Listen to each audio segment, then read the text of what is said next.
अल्लाह ताला उसकी दुआ को आखिरत के एतबार से जखीरा बनाकर महफूज रखेंगे। जब आखिरत में उसे जब अजर सवाब और नेकियां मिलेगी तो वो हैरत में रहेगा कि ये किस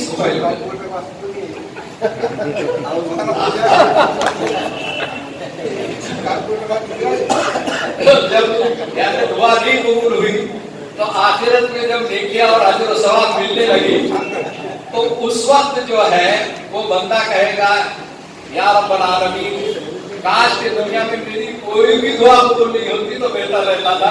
तो आप अपना जो मसला है वो इस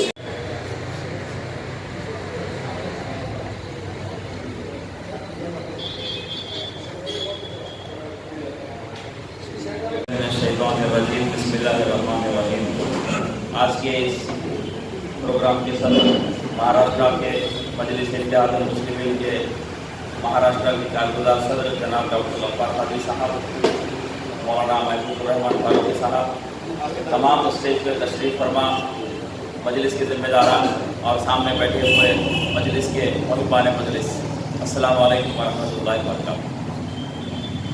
बात का उन्वान है अली जनाब हमारे क़ायद अकबरुद्दीन ओवैसी साहब का आज जन्मदिन है। हम उनके जन्मदिन नए तरीके से मनाने के लिए यहाँ पर जमा हुए हैं। अल्हम्दुलिल्लाह ये पहली बार ऐसा देखा जा रहा है कि बिल्कुल सादगी के साथ और दुआओं के नज़्म के साथ जन्मदिन मनाया जा रहा है।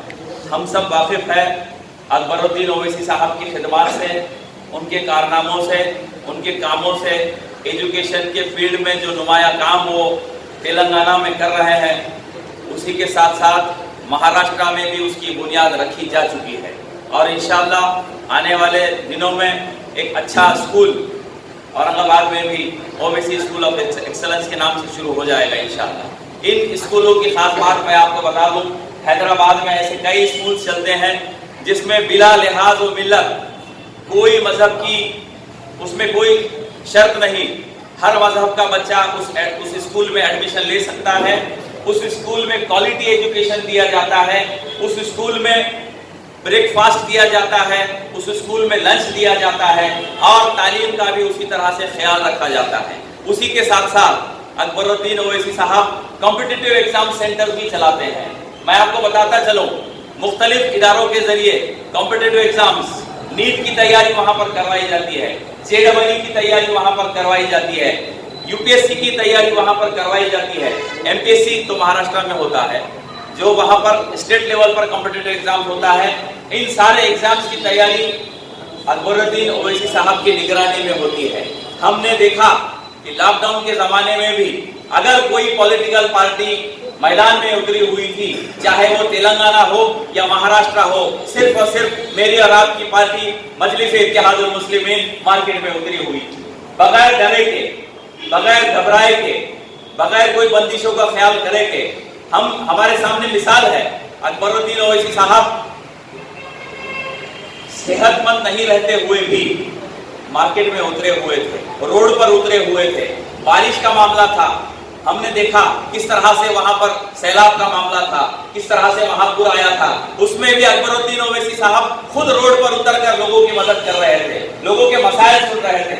हम दुआ गो है कि अल्लाह ताला उन्हें सेहत दे, उनकी उम्र दराज करे और हमेशा हमेशा उनका साया हमारे सर पे कायम रखे। मुझे बोलने के लिए वक्त दिया, मौका दिया, मैं बहुत बहुत शुक्रगुजार हूँ। मेरे बाजू कुनाल खराब है, मैं उनसे गुजारिश करता हूँ कि अपने ख्यालात बहुत ही कम अल्फाज में अदा करें। आजच्या बैठकीला आणि आपले सर्वांचे लाडके तेलंगणाचे फ्लोर लीडर किशोर महर्षी, त्यांच्या कामाने यांची ओळख आहे असे आपले सर्वांचे नेते आमदार अकबरुद्दीन साहेब यांच्या वाढदिवसानिमित्त आपण या ठिकाणी जमलेलो आहोत। आज आपल्यासोबत महाराष्ट्राचे कार्यकारी अधिकारी, कार्याध्यक्ष डॉक्टर साहेब, सेक्रेटरी महबूब रहमान साहेब, मी गल्फार गांधी साहेबांना या ठिकाणी शुभेच्छा देतो की आपण या ठिकाणी एक आगळं वेगळ्या ज्या म्हणजे आपल्या सर्वांच्या शब्दातून आपल्या मनामधून जी दुवा आपल्या साहेबांना भेटणार आहे हा एक आगळा वेगळा वाढदिवसाचा साजरा करण्याचा पद्धत आपण नवीन सुरू केली त्याबद्दल आपण सर्व शुभेच्छा. आपण बघतो की नेत्यांच्या वाढदिवसाचे मोठमोठे हार असतात, मोठमोठे केक असतात आणि वेगवेगळ्या पद्धतीने अजून त्या ठिकाणी वाढदिवस साजरा केला जातो. परंतु नेत्यांच्या आपण दुवा भेटते का, त्या नेत्याला आपल्याकडे शुभेच्छा भेटते का हे तुम्हाला लक्षात येईल. परंतु एक आगळा वेगळा साध्या पद्धतीने साजरा केलेला वाढदिवस हा नेता आपल्या स्वतःच्या नेत्यासाठी हा त्याच्या आयुष्यात दीर्घशील लाभण्यासाठी हा खूप चांगला उपक्रम आहे. आपण बघता तेलंगणामध्ये अडकोडी साहेबांनी जे काम केलं ते जर प्रत्येक राज्यामध्ये प्रत्येक नेत्याने जर केलं तर मी सांगतो की आपल्या भारतामध्ये कोणीही शिक्षणापासून वंचित राहणार नाही. शिक्षणावरती काम करणं एवढा महत्वाचा विषय आहे. आपल्याकडे बघा आपण स्मार्ट सिटीचा खूप मोठा घोषणा करतो. औरंगाबाद सुद्धा त्या स्मार्ट सिटीमध्ये आहे. परंतु जोपर्यंत लोक स्मार्ट होणार नाही तोपर्यंत सिटी सुद्धा स्मार्ट होणार असं माझं मत आहे. आणि लोक स्मार्ट मध्ये होतील त्याचे लोक होतील शिक्षण स्मार्ट होतील, त्याच्या वागणूक स्मार्ट होतील. शिक्षणानं आपल्याला बुद्धी. मैं Maharashtra working president doctor Abbas Sabir साहब को मुबारकबाद पेश करता हूँ. इस मौके से पार्टी के सारे लोगों को जो है जमा किया और यही शुरुआत की कि हम केक वगैरह का जो है वो मामला छोड़ के इस तरह से भी हम जो है बर्थडे सेलिब्रेट कर सकें. मैं आपको बताना चाहूँ कि पहली बार जब मैं कॉपमेंबर बना था डॉक्टर अब्बास साहब और सारे कॉर्पोरेटर्स ने मुझे हेल्प की कॉपमेंबर बनाया. तो पहली बार मुझे मौका मिला कि मैं अकबरुद्दीन अवैसी साहब से मुलाकात करूँ. उनसे मुलाकात के बाद जो है जब वो मैसेज दे रहे थे तो मेरी हिम्मत नहीं थी कि मैं उनसे जो है आंख से आंख मिला के बात करूँ. उन्होंने ये मैसेज भी दिया था कि अगर आप मेरी पार्टी से जीत के आते हैं तो मैं आपको बताता चलूं कि इस पार्टी के लिए, इस पार्टी को मजलिस इत्तेहाद मुस्लिमीन को बनाने के लिए न सिर्फ उनका पैसा, उनका वक्त, उनकी सलाहियत, बल्कि उनका खून भी जो है इसमें लगाया. उनके ये कामों को देखकर, लोगों की, गरीबों की मदद को देखकर, हसद में, जलन में जो उनका मुकाबला नहीं कर सकते थे उनके ऊपर जानलेवा हमला किया. तो मैं आप लोगों से गुजारिश करूंगा कि हम महाराष्ट्र हो या पूरा हिंदुस्तान, ऐसा लीडर हमको मिला है, हमने उसकी कदर करनी चाहिए. चाहे असदुद्दीन अवैसी साहब हो, अकबरुद्दीन अवैसी साहब हो, हमने ऐसे लीडर्स की जो है कदर करनी चाहिए कि जिसने इस कौम के लिए अपनी सलाहियत हर चीज के साथ अपनी जान का नजराना भी पेश किया था. ये सिर्फ अकबरुद्दीन अवैसी साहब उस वक्त की जानलेवा हमले से जो बचे थे, शारे साहब उस वक्त अकबरुद्दीन अवैसी साहब की जानलेवा हमले से जो बचे थे, सिर्फ और सिर्फ यतीम बच्चों की उनके साथ दुआएं, गरीब बच्चों की उनके साथ दुआएं, बेवाओं की उनके साथ दुआएं. होंगे कुछ मामला जो भी उनके होंगे, मगर अल्लाह ताला फरमा रहा है कि मैं तुम्हारा काम करूंगा बशर्ते कि तुम मेरा काम करो. तो अकबरुद्दीन अवैसी साहब अल्लाह के बंदों का काम कर रहा है, उनकी खिदमत कर रहा है. अकबरुद्दीन अवैसी साहब ने बाद में हमको जो है ये कहा कि भाई आप लोगों को जो है वार्ड में जाना रहता है, वोट मांगना रहता है, तो जाइए आप लोग आंखों से देखिए कि हमारा क्या काम. उन्होंने ये नहीं कहा कि अकबरुद्दीन अवैसी का क्या काम, उन्होंने कहा कि पार्टी यहाँ पे क्या काम करती है और जाके देखिए. वहां पे 14,000 बच्चे जिसमें यतीम है, यसीर है, अपन माँ बाप के बच्चे हैं और फिर गरीब बच्चे, ऐसे 14,000 बच्चे, उनको सिर्फ फ्री ऑफ कॉस्ट एजुकेशन नहीं है, बल्कि कल मेरे साले साहब जो है हैदराबाद में, उन्होंने मुझे बताया कि पेंसिल भी आपको बाहर से खरीदना नहीं पड़ता। इन बच्चों को पेंसिल भी बाहर से खरीदना नहीं पड़ता। तो जब हम गए वहाँ पे हमने सभी मतलब उन्होंने भेजा कि देखिए क्या काम है, तो मैंने उनकी प्रिंसिपल से पूछा कि मैडम यहाँ पे ये तो गरीब बस्ती है और उनका स्कूल मैं समझने के लिए बोल रहा हूँ कि 4 दीवारी करके और कुछ बाजरा गिलास लगा के उन्होंने स्कूल नहीं बनाया। हमारे पास जो स्कूलों में 2-2 लाख रुपए 2.5 लाख रुपए जो है साल के हैं, उनसे भी बेहतर स्कूल जो है वहाँ पे जो है उन्होंने बनाया। और मैंने प्रिंसिपल से पूछा कि मैडम ये तो गरीब इतनी बस्ती है, 5 स्टार स्कूल उन्होंने बनाया है, तो बच्चे आप एडमिशन कैसे देते हैं? तो उन्होंने एक नॉलेज के लिए कहा, उन्होंने ये कहा कि हम ऐसे बच्चों को प्रायोरिटी पहले देते हैं जिनके दोनों ही माँ बाप भी नहीं है और बाप भी नहीं, पहले हम उनको एडमिशन दें। आप देखिए कि गरीब का क्राइटेरिया जो है कहाँ से शुरू हो, उसके बाद हम ऐसे बच्चों को जो है एडमिशन प्रायोरिटी पहले देते हैं कि जिनके माँ बाप में से कोई एक नहीं। उसके बाद हम प्रायोरिटी उनको देते हैं जिनके माँ बाप अपंग हैं, और उसके बाद जो है जनरल जो है मामला जो है शुरू होता है। उसके बाद हम वहाँ से जो है हॉस्पिटल गए। हॉस्पिटल जाने के बाद डॉक्टर ने ये बताया कि जिस इलाज के लिए आपको बाहर 1 से 1.5 लाख रुपए लगता है, ओवैसी हॉस्पिटल में आपका 15 से 17 हज़ार में जो है आपका खर्च में जो है आपका इलाज जो है वहाँ पर हो जाता।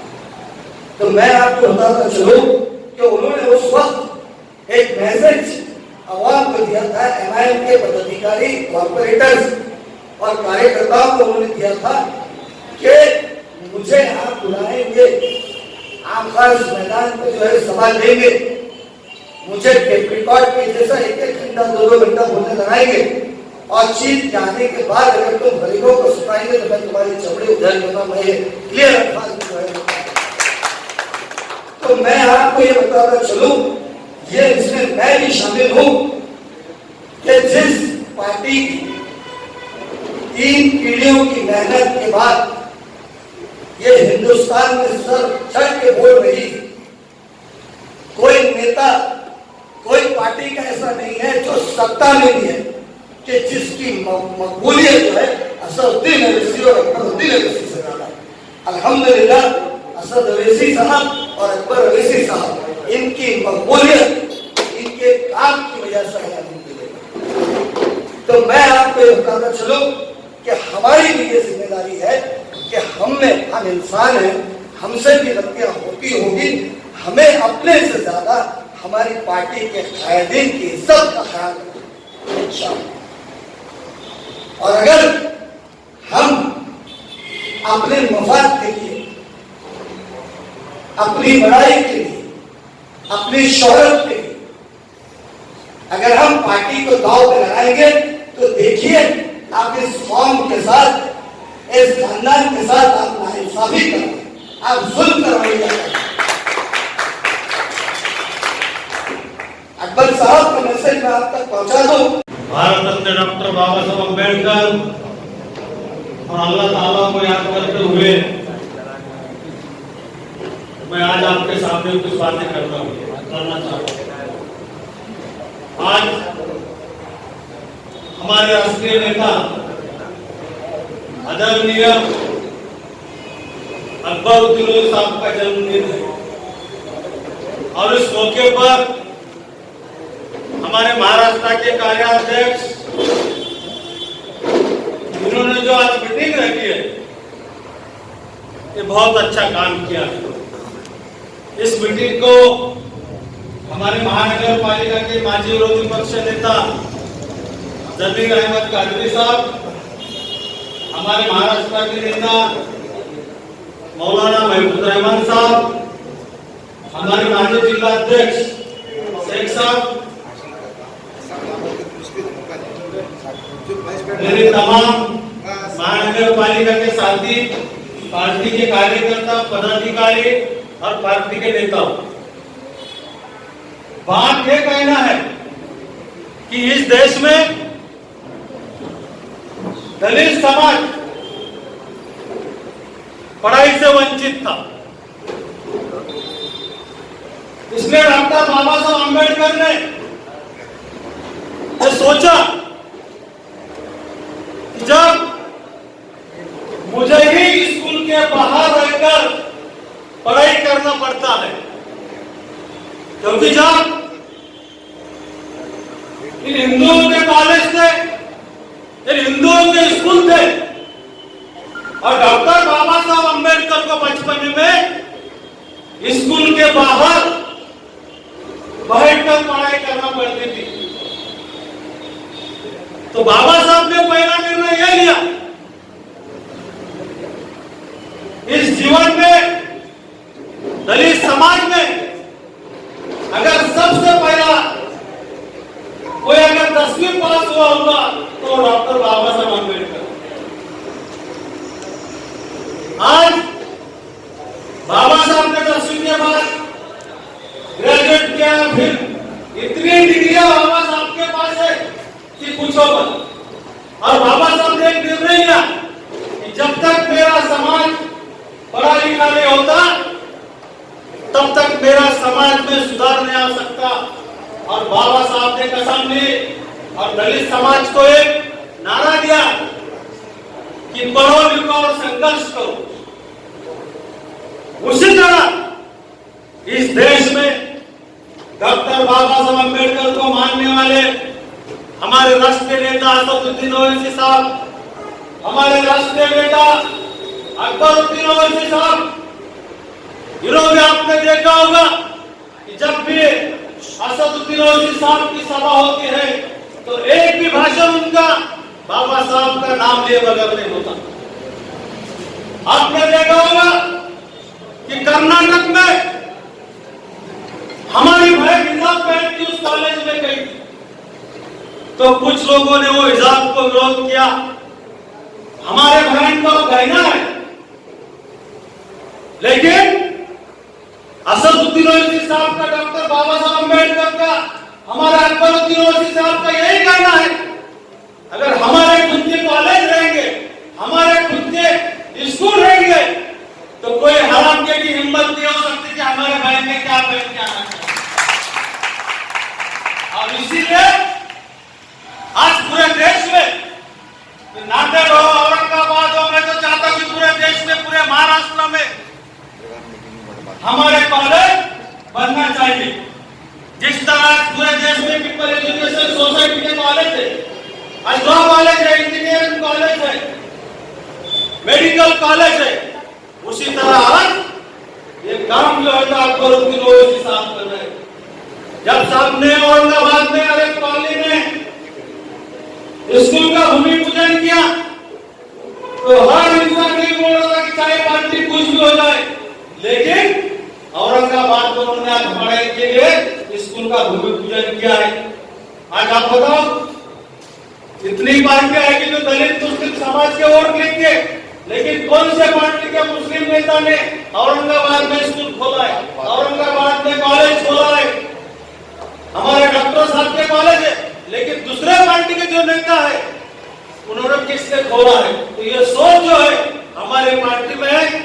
मैं तथागत भगवान गौतम बुद्ध, डॉक्टर बाबा साहब अम्बेडकर और अल्लाह ताला से यही दुआ करूंगा कि हमारे दोनों नेताओं को, अकबरुद्दीन ओवैसी साहब को, असदुद्दीन ओवैसी साहब को, भले ही हमारी उम्र लग जाए, लेकिन इस समाज को सुधारने का काम कर रहे हो। मैं इतना कहता और मेरे दो लफ्ज समाप्त करता हूँ। जय हिंद, जय भीम। आज इस प्रोग्राम के संदर्भ में जनाब डॉक्टर फरमान साहब, महाराष्ट्र मजलिस इत्तेहाद मुस्लिमीन के प्रेसिडेंट, महाराष्ट्र मजलिस इत्तेहाद मुस्लिमीन के सेक्रेटरी जनाब मोहतरम मौलाना महबूब फारूकी साहब, नासिर सिद्दीकी साहब, साबिक़ शहर सदर शाहिद सिद्दीकी साहब, गुलाम खराब साहब, परवीन भारती साहब, तमाम एक्स कॉर्पोरेटर्स, मजलिस के जिम्मेदार, जैसे कि आज बहुत ही अच्छी एक प्रोग्राम का जो है डॉक्टर वफा खालिद साहब ने जो है नीड रखी। हम देखते हैं कि पॉलिटिकल प्रोग्राम में जब भी किसी ने जो सालगिरह होती है, जन्मदिन होता है, घाटी में जाओ, लोगों को जो है तो फ्रूट तकसीम किए जाते हैं, किसी को मदद की जाती है। लेकिन एक बहुत ही अच्छा प्रोग्राम एक शुरुआत डॉक्टर वफा खालिद साहब ने यहाँ पर की, मैं उनको मुबारकबाद देता हूँ। जैसे कि मुझे बताया गया है कि अकबरुद्दीन ओवैसी साहब की जो शख्सियत है, जिस तरीके से उनका काम है, जो मजलिस इत्तेहादुल मुस्लिमीन को ताकत देता है, आवाम को उससे मदद जो है तो मिलती है। मैं समझता हूँ मजलिस इत्तेहादुल मुस्लिमीन के जो एमएलए तेलंगाना स्टेट असेंबली में है, उसके फ्लोर लीडर है, और फ्लोर लीडर होने की हैसियत से मजलिस इत्तेहादुल मुस्लिमीन ने एक बहुत बड़ी कामयाबी जो है तो स्टेट गवर्नमेंट ऑफ तेलंगाना के अंदर जो है तो अपनी वहाँ पर हासिल की है। जैसे कि हम देखते हैं हमारे स्टेट में आज भी जो है तो कांग्रेस और एनसीपी की गवर्नमेंट आकर जा चुकी है, फिर से आ गई है, लेकिन आज तक मुसलमानों को जो है यहाँ पर रिजर्वेशन नहीं मिला। वहाँ पर मुसलमानों को, माइनॉरिटीज़ को जो है तो उन्होंने रिजर्वेशन देने का काम किया है। एजुकेशन के अंदर रिजर्वेशन है। वो कोर्ट्स की अगर वहाँ पर सिचुएशन देखेंगे तो बहुत ही इसके हालात जो है मजलिस इत्तेहादुल मुस्लिमीन ने जो है अपनी छाप वहाँ पर छोड़ी है। बहुत सी स्कीम्स माइनॉरिटीज़ को वहाँ पर मुसलमानों को जो है तो मिलती है। कई हॉस्पिटल्स, जैसे ज़मीर अहमद खानवी साहब ने बताया, कई हॉस्पिटल्स के अलावा कई स्कूल जो फ्री ऑफ एजुकेशन, खासतौर से लड़कियों को फ्री एजुकेशन देने का काम मजलिस इत्तेहादुल मुस्लिमीन और अकबरुद्दीन ओवैसी साहब जो है वहाँ पर कर रहे हैं। मैं समझता हूँ एक बहुत बड़ी बात है कि मजलिस इत्तेहादुल मुस्लिमीन के कायदीन इस तरीके से आवाम को, पब्लिक को जो है तो फैसिलिटीज प्रोवाइड कर रहे हैं। उसी तरीके से ये चीज़ें हमको भी पता होनी चाहिए ताकि आवाम के बीच में हम जाए, हम बता सकें कि मजलिस इत्तेहादुल मुस्लिमीन का ये काम है। और इसी तरीके से बढ़ाते हुए औरंगाबाद के अंदर भी जो है तो एक स्कूल की जो है तो यहाँ पर एक नीड रखी गई है, ओवैसी एक्सीलेंस ऑफ स्कूल की। तो मैं समझता हूँ कि बहुत ही बेहतरीन मजलिस इत्तेहादुल मुस्लिमीन और अकबरुद्दीन ओवैसी साहब का काम है। मैं दुआ करता हूँ कि अकबरुद्दीन ओवैसी साहब को अल्लाह ताला जो है उम्र दराज करे और इसी तरीके से कौम और मिल्लत की खिदमत करते रहे और उनके नक्शे कदम पर चलकर हम भी बैरिस्टर असदुद्दीन ओवैसी साहब के नक्शे कदम पर और अकबरुद्दीन ओवैसी साहब के नक्शे कदम पर चलकर इसी तरीके से मजलिस का नाम रोशन करे और आवाम को जो है खिदमत पहुँचाते रहे। खुदा हाफिज़। महाराष्ट्र के तालुका सदर अलीगढ़, महाराष्ट्र के सेक्रेटरी मौलाना महफूज रहमान साहब, नासिर सिद्दीकी साहब, शाहिद रजौरी साहब, अबुल हसन हाशमी, डॉक्टर यासन, डॉक्टर भट्टी साहब, और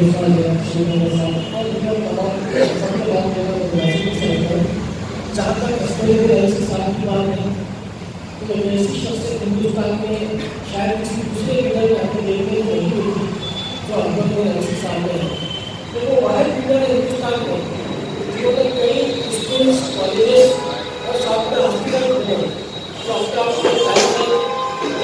औरंगाबाद में भी एक स्कूल का संजय रखा गया और इंशाल्लाह बहुत जल्द वो तारीफ होने वाला है।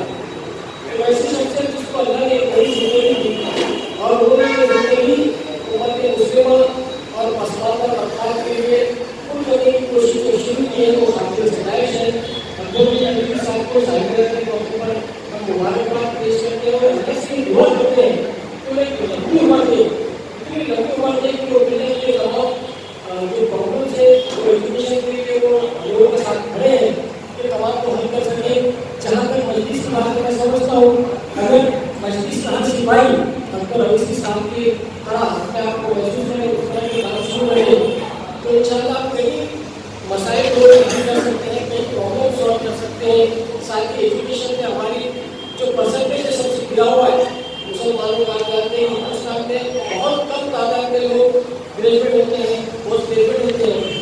अगर हम अपने साहिब के लक्ष्य पर चले तो इंशाल्लाह तो बड़ी तब्दीली ला सकते हैं मुल्क में। और ये काम सिर्फ मजलिस इत्तेहादुल मुस्लिमीन कर सकती है जो काम मेरे शायद अकबरुद्दीन ओवैसी साहब ने किया है। मैं यहाँ पर बहुत से मुसलिम हैं, मैं चाहता हूँ कि कई बातें सुने, इसकी मुख्तसर बात हम सुनी और मैं फिर एक मरतबा अकबरुद्दीन ओवैसी साहब को एक ख्वाहिशात पेश करता हूँ और अल्लाह से दुआ हूँ कि उनकी उम्र लंबी है, उम्र दराज है। डॉक्टर वफा खालिद साहब को मुबारकबाद देता हूँ। आज एक नई शुरुआत करें अकबरुद्दीन ओवैसी साहब के जन्मदिन के ऊपर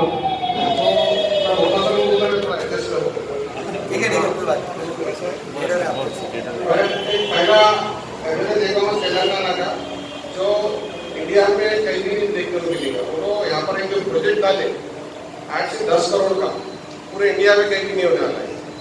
और मैं पिछले सालों करता 2015 से पहली मुलाकात हुई, उनके काम को देख के हमेशा इंटरेस्ट होता और कुछ का कुछ उनके देख के कोशिश करते रहता मैं कर रही हूँ का उनको देख के काम करता। और वो भाषण के साथ राशन भी देते हैं, एजुकेशन भी देते हैं, हॉस्पिटल भी देते हैं, राशन भी करते हैं, उनका प्रैक्टिकल काम है और जमीन पे काम है।